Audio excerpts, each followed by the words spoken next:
Gracias. Esta mañana nos acompañan aquí en el estudio el maestro Carlos Arturo Baños, académico, analista político, y además el doctor Gustavo López Montiel, también analista político y especialista en asuntos electorales.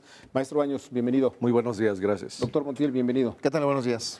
Bueno, déjenme decirle que hay un asunto que ya se está convirtiendo en un gran escándalo y es un tema de la censura previa. Mire, desde hace más de 500 años, la censura previa, esto que hacían algunos monarcas, es uno de los signos pues, de las tiranías. Hoy el señor López Obrador quiere imponerlo, maestro. Mira, Ricardo, la democracia es un sistema de debate permanente, de polémica pública.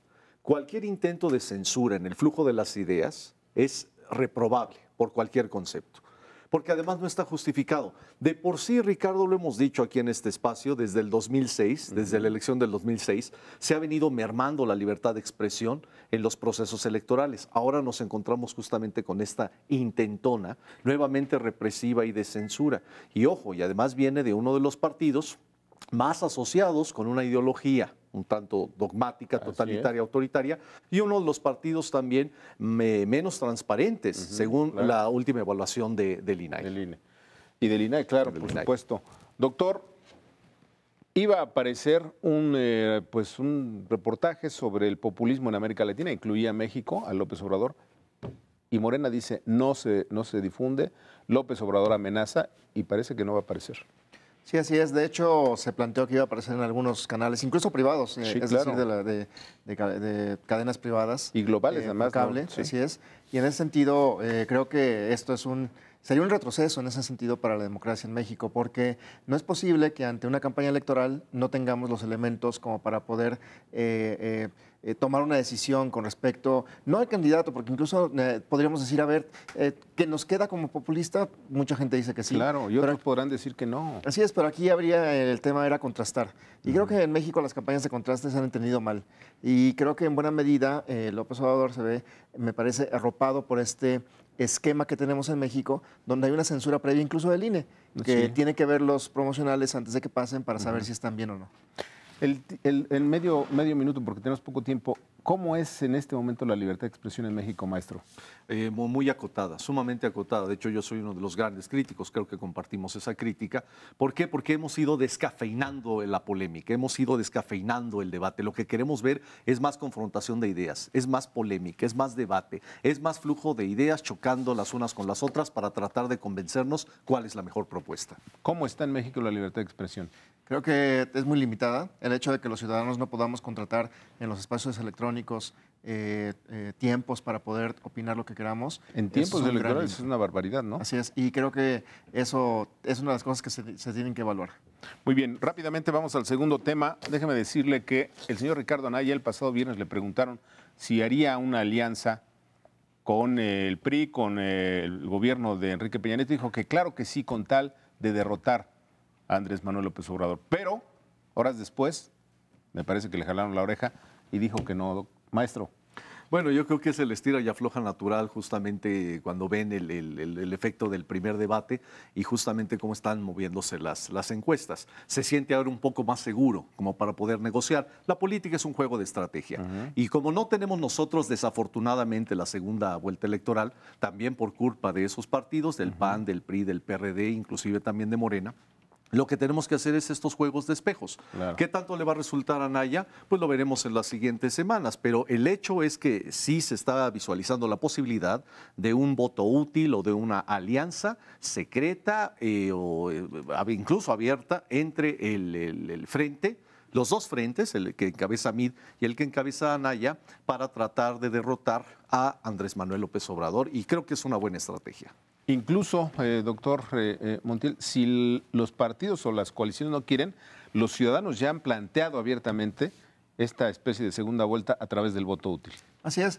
Y yo creo que aquí hay un tema que tiene que ver con esa declaración Yo creo que no, en el calor del segundo lugar no la pensó, porque incluso uno de sus candidatos, Alfaro, en Jalisco, dijo, si se hace esa alianza formal, yo me salgo. Y en ese sentido me parece, se tuvo que desdecir, en ese sentido me parece que es un error en ese sentido estratégico, y a final de cuentas son los ciudadanos, ¿no?, los que van a plantear la posibilidad o no de una alianza en ese sentido. Claro. Esta mañana, déjeme decirle que al revisar, como hacemos todos los días, columnas, artículos y demás, empieza a aparecer, maestro, esta especie como de ruido en torno a que podría haber cambios en el PRI. Yo mismo lo dije en mi artículo de ayer, hay nerviosismo en los cuartos de guerra. El PRI parece que va a ser el primero en hacer cambios. Y yo digo que todos, ¿no? Siempre los debates sirven, ya habíamos comentado, ya lo hemos platicado, ¿no?, claro. que los debates siempre sirven como para saber tocar el pulso político de los ciudadanos, ¿no? Si bien las encuestas, si bien los sondeos de opinión no son definitorios, sí el hecho de que sea un resultado mediático permite a los partidos ver qué les está funcionando y qué no les está funcionando en los medios. En ese sentido, creo que inclusive en el PRI se están tardando un poco, ya se había manejado, se tardaron demasiado, incluso ya se había manejado la idea de que Aurelio Nuño tenía que dejar la coordinación porque necesitan un PRI un poco más rijoso, más echado hacia adelante, un poco más debatiente. Y eso es lo que no vemos en José Antonio Meade. Yo creo que ese cambio va justamente por ahí. Ya.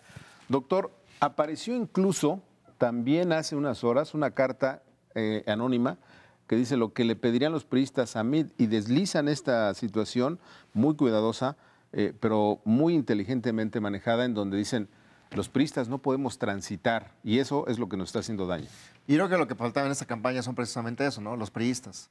Creo que a final de cuentas Ochoa no había podido generar ese aglutinamiento de liderazgos en los estados. Vemos las encuestas en los estados y parece que hay un PRI desfondado, muchas estructuras yéndose hacia Moreno o hacia otros partidos.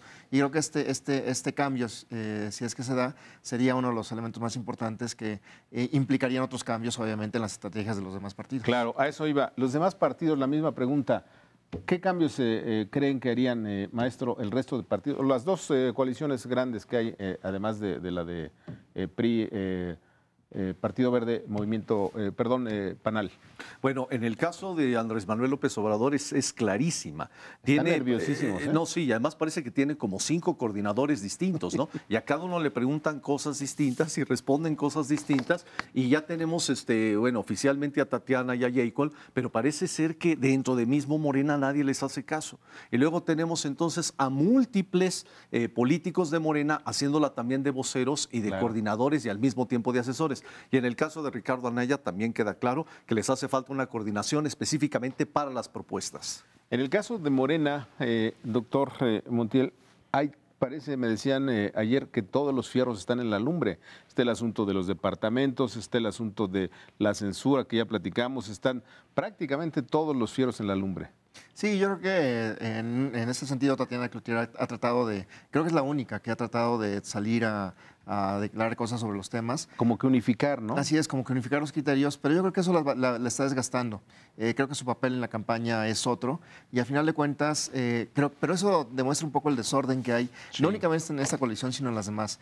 Y, por ejemplo, podemos ver, el presidente del PAN, donde está, en el PRD, donde están. Es decir, parece como que están todos ausentes, y están dejando toda la responsabilidad, obviamente, en los candidatos, mientras que las estructuras me parece que están moviéndose dependiendo de a ver quién les da más. Eso es gravísimo, me parece. Bueno, rápidamente el último tema. Dice López Obrador algo que, en mi opinión, ya habíamos descartado, lo platicamos también el día de ayer. Dice que, el pueblo ya decidió y que él ya prácticamente ganó. Como si estuviéramos en una asamblea en donde todo el mundo alza la mano. No, las elecciones se definen por los votos durante la jornada electoral. Podemos entender que Andrés Manuel quiere sacar ventaja de su aparente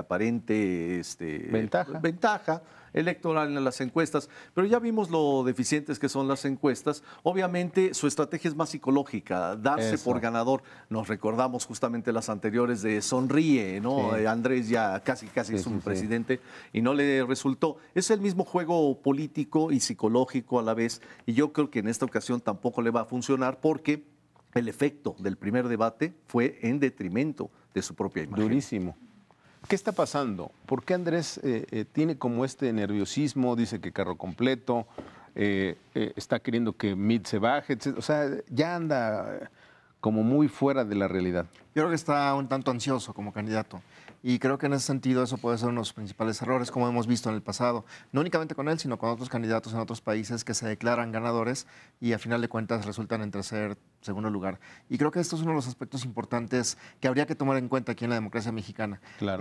Si de repente ante esta posición de ganador resulta vencido, habría que ver cuáles son los escenarios que se podrían construir nuevamente como en la elección de 2006. Claro. Doctor Gustavo López Montiel, le aprecio. Buen día. Gracias. Buenos días. Maestro, Buenos me da días, mucho Ricardo. gusto. Que tenga buen Igualmente, día. gracias.